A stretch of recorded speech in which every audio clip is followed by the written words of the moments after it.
towards you. Yeah, All just right. so that we can get a. You get on this side.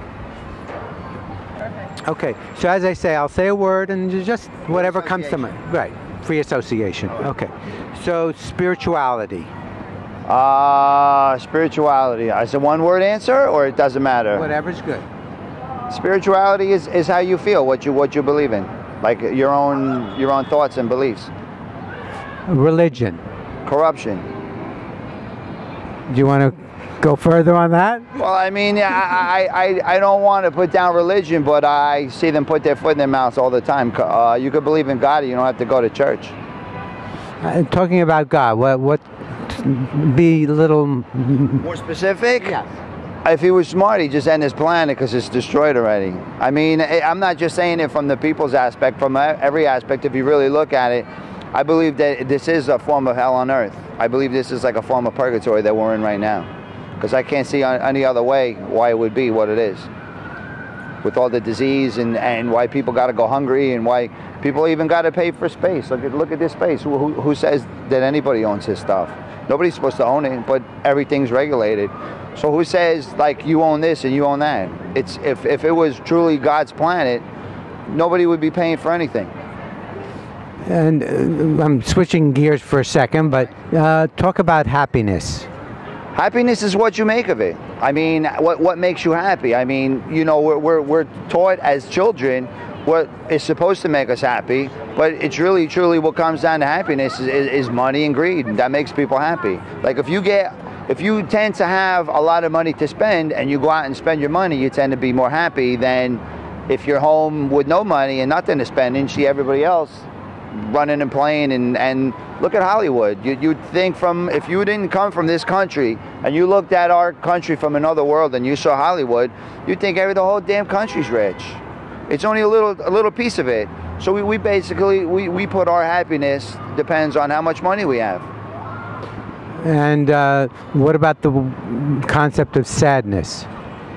Well, again, it gets the opposite of happiness. If you're happy, you tend to have things and be happy, pay your rent, eat food, and then on the flip side, it puts you in a depression if you can't pay your rent and don't have food and don't have nice things like everyone else. So I think happiness is the exact opposite of sadness, where obviously it is, and that's basically what happens, you know? I mean, it depends on what you have and what you don't have.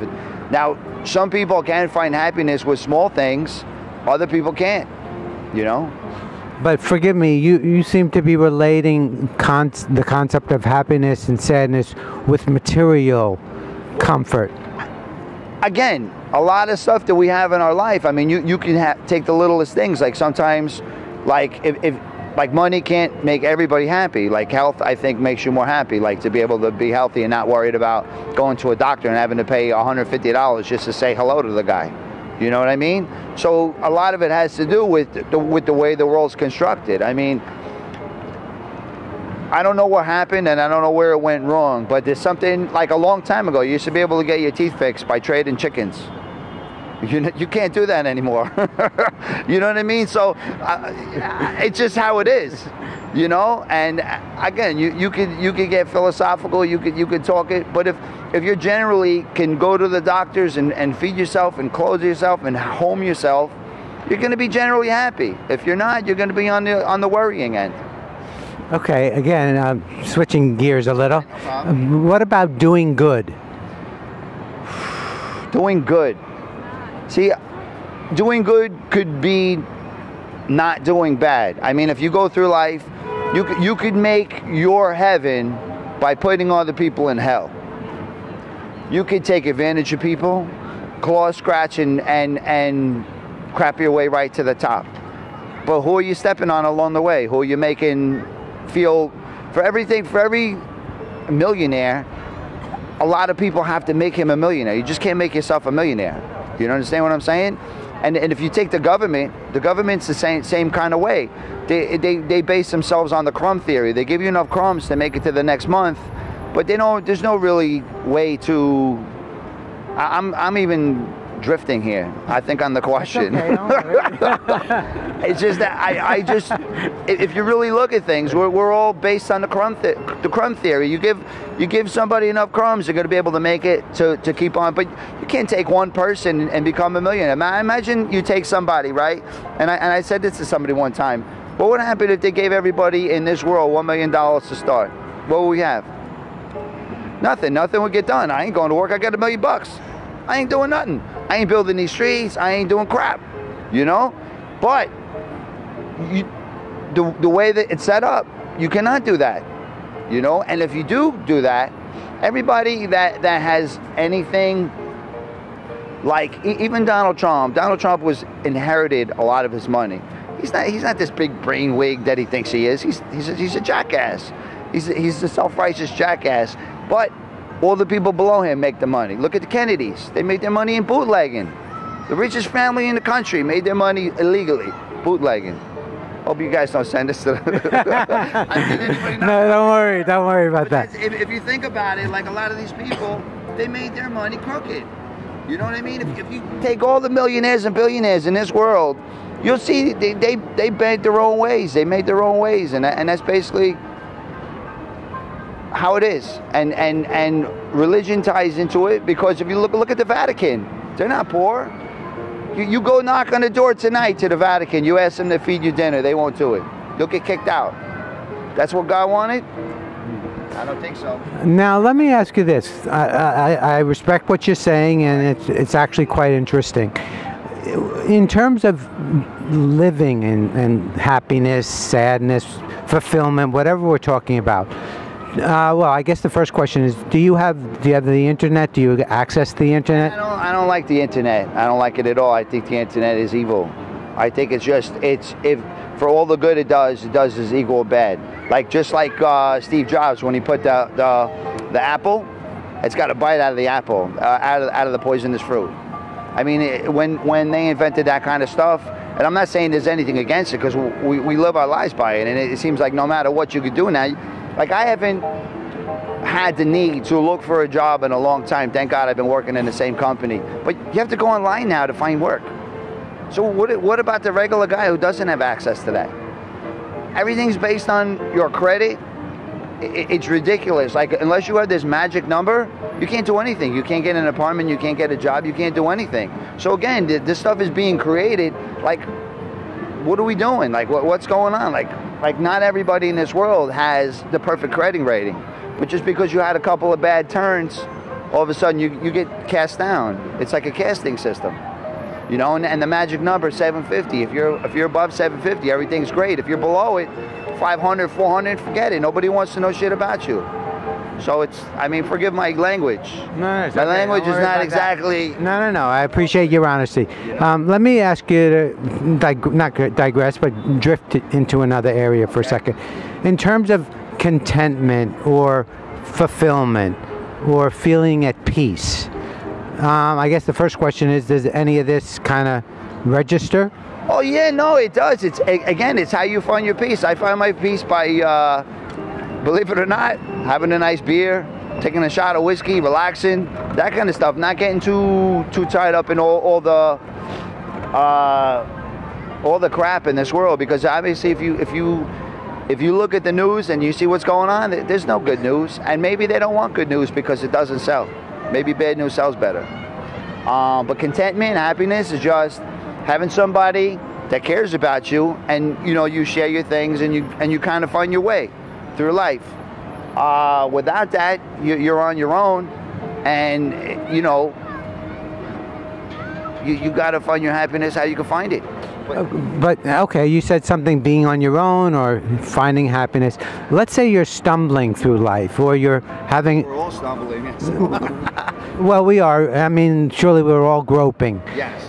But if there was a way that you could gain a better understanding of your life, or how you see life, or share your thoughts anonymously or with somebody that you actually know, that could help you get through overcome these hard times, these obstacles, is it something that you think would be of help? Oh, definitely, but in terms of finding happiness through talking to people, if you don't talk to like-minded people, they're not going to understand. I don't think I could sit there and have a talk with Bloomberg about anything, because we're just on different planes. What he thinks is normal. Even the last presidential campaign, look at Mitt Romney. What he thinks normal is $250,000 a year. It's not normal. Go out to the Midwest. It's not normal. So when you think of stuff like that, I mean, again, the way my conception of the world is, you almost have to build a shell around yourself to keep yourself protected from all the crap that's out there. And you have to learn what makes you happy. It could be the simplest things. And if you can find somebody to confide in, all the better. But sometimes you can't, because sometimes you just, you're as a little kid, as a child, maybe you're taught to hold things in, to keep things, you know what I mean? Like not, because you might think like, well, if I tell somebody about my problem, they're going to think there's something wrong with me. So a lot of times we go through life thinking, Christ, I'm not going to tell anybody because there's something wrong with me. Okay, well, actually, you hit on something that I'm actually pursuing, right, which is, what if you have these thoughts or these ideas that you'd like to express and need a place to express, but because of the fear or the lack of understanding, you can't? What if you could find a place to do that? Like a Facebook type situation, but that's anonymous. Well, again, if it's anonymous, then you're not actually facing anything, because you're putting it out there to just anybody. It would be good to like bounce ideas off other people, and you're probably going to find that what you think is crazy, other people have the same things. They have the same feelings, and they can't say it because of how society wants us to be. I mean, look at the Salem witch hunts. They threw people in the water. If you floated, you were all right, and if you sank, you were evil. I mean, this is what they were. This is what we based our whole world on. Throwing someone in a damn lake. So you think about it, and it's like, if you take stories from the Bible, right? You could take them, but you have to take them with a grain of salt, because what I think was intended, written, it's like stories change along the way, and a lot of things gets distorted. And if you know anything about, like, I studied a lot about like the Catholic religion, because my father's Irish Catholic and I am not. My mother's Episcopalian, I am not.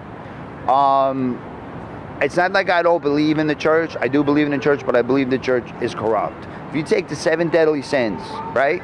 They were originally in the 13th century, the 7 deadly temptations. But someone said, you know what? We need to control the population. The Crusades, the same thing. If you don't believe in it, you want to be a Muslim, we're going to cut your head off. People can pray to anything you want. If you want to pray to that plow over there, you could do it. And I have no problem with anybody believing in what they want to believe in. And that's what part of what makes this world happy. But I think a lot of stuff that gets like shoved down your throat as a kid is not such the greatest idea.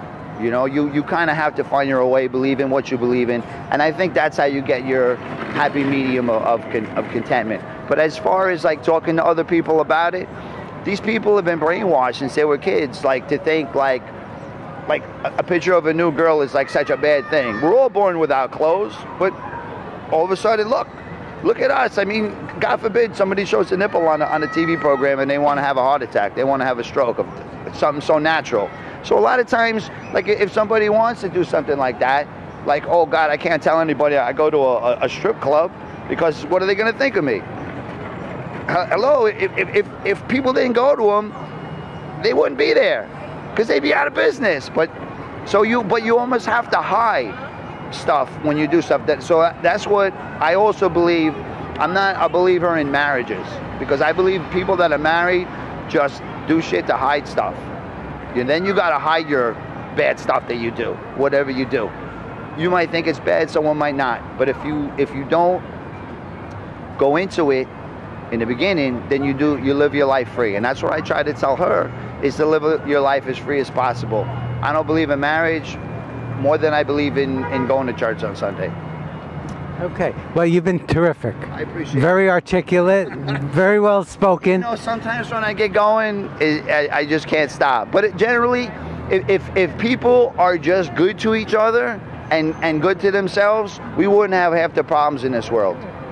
Thanks very much. God bless. You too, my man. Thank you very much. Be good. Take care.